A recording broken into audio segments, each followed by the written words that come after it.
प्यारे शिष्यों, मैं जस्ट आपको राह दिखाने की कोशिश कर रहा हूँ। बाकी जो जैसा आप सोचो वैसा आप पाओ। जैसा सोचोगे वैसे ही बनोगे। ये ये एक यूनिवर्स का सत्य है और ये कभी भी छुप नहीं पाएगा। यहाँ पे हम लोग आज बात करने वाले हैं सूर्य ग्रहण की, जो कि अभी 21 जून को आ रहा है। एंड ये सबसे बड़ी आपके लिए एक अपॉर्चुनिटी है। ये अपॉर्चुनिटी के तौर पे अगर जो जो लेगा उसको ये इसका जो इफ़ेक्ट है पूरे ज़िंदगी पर अपने लाइफ में इसको चखने का अवसर मिलेगा। तो ये सूर्य ग्रहण जो आता है ये कैसे आता है? तो ये जो अपना यूनिवर्स चल रहा है इसमें जो है सन, मून एंड अर्थ, मतलब सूर्य, दूसरा है चंद्रमा और तीसरा है जो अपनी पृथ्वी है। ये जो घूमते घूमते एक अगर कक्षा में आ जाए और सूरज और धरती के बीच में अगर चंद्रमा आ जाए तो ये सूर्य ग्रहण बनना चालू हो जाता है। तो यहाँ पे जो सबसे बड़ी चीज़ है, जैसा कि आपको सबको पता है, अपनी जो बॉडी है इसके ऊपर काफ़ी जो प्रभाव है वो चंद्रमा का रहता है। चंद्रमा में जो भी उठने वाली तरंगे हैं, जो भी यूनिवर्स में एनर्जी है, उसका पूरा संचय अपने बॉडी के अंदर है। तो ये जो जैसे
पहले वीडियो में बनाया हुआ है कि जो भी पांच जो तत्व है, वो तत्व जो यूनिवर्स में पाए जाते हैं वही तत्व अपने बॉडी में भी पाए जाते हैं। जैसे यूनिवर्स में तरंग उठते हैं वैसे ही तरंग अपने बॉडी में उठते हैं। वो बट वो सूक्ष्म लेवल पे वो अपने आँखों से दिखने वाले नहीं रहते हैं। और उसको फील करना भी एक बहुत ही सधे हुए योगी के जैसे बॉडी को वो पॉसिबल होता है। वो जो नॉर्मल सांसारिक जीने वाले लोग होते हैं उनको वो एक्सपीरियंस करना थोड़ा सा डिफ़िकल्ट हो जाता है। बट यहाँ पे हम लोग बस इतना जानने की कोशिश करेंगे कि ये जो सूर्य ग्रहण जो आ रहा है इसका रीज़न मैंने अभी आपको बताया। ये मेरे हिसाब से 2 दशक के बाद, मोर देन 2 दशक, मतलब 2 दशक से भी ज़्यादा समय के बाद ये आ रहा है। और ऐसा कहा जाता है और ऐसा हम लोग ने एक्सपीरियंस भी किया है, जो चंद्र ग्रहण और सूर्य ग्रहण का जो टाइम है, ये जो टाइम है बहुत ही प्रोडक्टिव टाइम है। अगर आपको कोई भी मंत्र अगर आपको जागरूक करना है तो ये जो टाइम है बहुत ही प्रोडक्टिव टाइम रहता है। इसका आप यूटिलाइज़, ये टाइम को आप यूटिलाइज़ कर लीजिए। ग्रहण काल में 100% सिद्धि आप पा सकते हो। तो यहाँ पे जो अभी 21 तारीख को जो सूर्य ग्रहण आ रहा है इसका जो कालावधि है 3 घंटे से भी ज़्यादा आपको मिलने वाला है। ये जो सूर्य ग्रहण है ये आपको सुबह 21 जून के सुबह को 10:15 में ये चालू होने वाला है। और इसकी समाप्ति जो है 2:02 के आसपास इसकी समाप्ति होने वाली है। बट इसका जो प्रभाव जो है ह्यूमन बॉडी के ऊपर पड़ना जो चालू होगा वो 20 तारीख के रात्रि को 10 बजे, रात्रि 10 बजे 10 PM से स्टार्ट होने वाला है। तो मैं आपको सजेस्ट करूँगा कि आप 20 तारीख के रात्रि को 10 बजे से लेके आप अलर्ट रहिए। सबसे बड़ी जो बात है, कोई भी ग्रहण होता है वो टाइम पे खाना जो न खाने का सलाह दिया जाता है, उसके पीछे बहुत बड़ा साइंटिफिक रीज़न है। आपके बॉडी में जितना कम से कम अन्न रहेगा या भोजन रहेगा या जो भी खाया हुआ आपके पदार्थ रहेंगे, वो जितना कम से कम रहेगा उतनी आपकी बॉडी में बायो इलेक्ट्रिक एनर्जी एक्टिव रहेगी। तो यहाँ पे अन्न न खाने के पीछे यही एक राज है कि आपकी बॉडी जितना बायोइलेक्ट्रिक एनर्जी के लिए सतर्क रहेगी या वो पर्टिकुलर फील्ड को क्रिएट करेगी, उतना अच्छा है।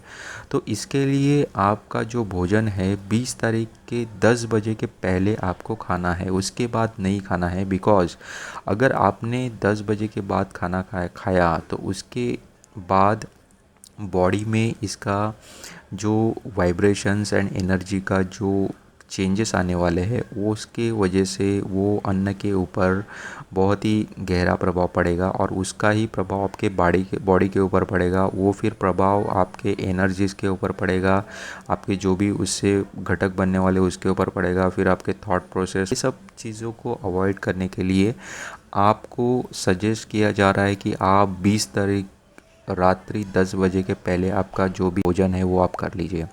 उसके बाद आपको कुछ भी नहीं खाना है। थोड़ा छोटा मोटा हल्का फुल्का आप खा सकते हैं, बट जितना हो सके आप अवॉइड कर लीजिए खाने के लिए।